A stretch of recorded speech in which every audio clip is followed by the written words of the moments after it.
ಶ್ರೀ ಪರಮಾತ್ಮನೇ ನಮಃ. ಶ್ರೀಮದ್ಭಗವದ್ಗೀತಾ ಅಥ ಚತುರ್ಥೋಧ್ಯಾಯಃ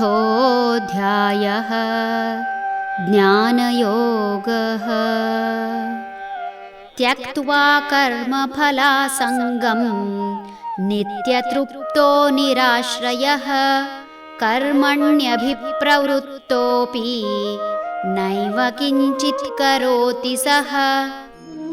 ಕರ್ಮ ಫಲಾಪೇಕ್ಷೆಯನ್ನು ತ್ಯಜಿಸಿ ನಿತ್ಯ ತೃಪ್ತನಾಗಿ ಯಾವುದನ್ನೂ ಅವಲಂಬಿಸದೆ ಅವನು ಸಂಪೂರ್ಣವಾಗಿ ಕರ್ಮದಲ್ಲಿ ನಿರತನಾಗಿದ್ದರೂ ಏನನ್ನೂ ಮಾಡುತ್ತಿರುವುದಿಲ್ಲ.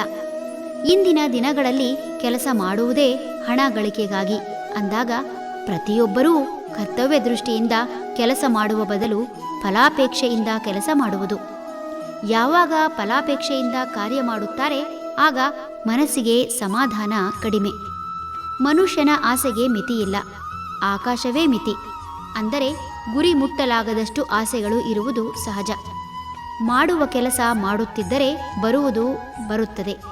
ಪ್ರತಿ ಕರ್ಮಕ್ಕೂ ಫಲ ನಿಶ್ಚಿತವಾಗಿಯೂ ಇದೆ.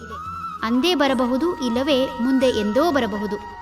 ಆಯವ್ಯಯ ಪಟ್ಟಿ ಸಮನಾಗಿರುವಂತೆ ಯಾವುದೇ ಕರ್ಮಕ್ಕೆ ಸಮನಾದ ಫಲ ಖಚಿತ. ಕೆಲಸವನ್ನು ಶ್ರದ್ಧಾಭಕ್ತಿಯಿಂದ ಮಾಡಿದಾಗ ಮನಸ್ಸು ಯಾವುದೇ ನೋವು ಅನುಭವಿಸದೆ ಶಾಂತವಾಗಿರುತ್ತದೆ. ಯಾವುದೇ ವ್ಯಕ್ತಿ ನಿರಂತರವಾಗಿ ಕೆಲಸ ಮಾಡುತ್ತಿದ್ದರೂ ಆತನಿಗೆ ನೋವಾಗದಿರಬಹುದು. ಆದರೆ ಇನ್ನೊಬ್ಬ ವ್ಯಕ್ತಿ ಬಂದು ಸಾಂತ್ವನ ಹೇಳುವ ನೆಪದಲ್ಲಿ ಮಾಡುತ್ತಿರುವ ಕೆಲಸವನ್ನು ಜ್ಞಾಪಿಸಿ ಈ ಕೆಲಸದಿಂದ ಬರುವ ಪ್ರತಿಫಲ ಹಾಗೂ ಪಡುತ್ತಿರುವ ಕಷ್ಟದ ಬಗ್ಗೆ ತನ್ನದೇ ರೀತಿಯಲ್ಲಿ ಅಭಿಪ್ರಾಯ ವ್ಯಕ್ತಪಡಿಸಿದಾಗ ಆ ವ್ಯಕ್ತಿಯ ಅಭಿಪ್ರಾಯ ಮನಸ್ಸಿಗೆ ತೆಗೆದುಕೊಂಡರೆ ಆತ ತಕ್ಷಣವೇ ಬಳಲಿಕೆ ಅನುಭವಿಸಿ ತನ್ನ ಕರ್ಮ ಎಂದು ಹಳಿದುಕೊಳ್ಳುತ್ತಾ ಚಿಂತಿಸುತ್ತಾ ನೋವು ಅನುಭವಿಸುವುದು ನಿಶ್ಚಿತ. ಮನುಷ್ಯ ತಾನು ಮಾಡುತ್ತಿರುವುದು ಬಹಳ ದೊಡ್ಡ ಕೆಲಸ, ತನಗಿಂತ ಬೇರಾರೂ ಇಷ್ಟು ಚೆಂದವಾಗಿ ಮಾಡಲಾರರು, ತಾನು ಬೆಳಗಿನಿಂದ ಸಂಜೆಯವರೆಗೂ ಇತರರಿಗೋಸ್ಕರ ದುಡಿಯುತ್ತಿರಬೇಕು ಎನ್ನುವ ಮನಸ್ಥಿತಿಯ ಮೂಲಕ ಬೇಸರ, ಚಿಂತೆ, ದುಗುಡ, ಕೋಪ ಹೀಗೆ ನಾನಾ ತರಹದ ಜ್ವರ ಅಂದರೆ ತಾಪ ಅನುಭವಿಸುವುದು ಸಹಜ.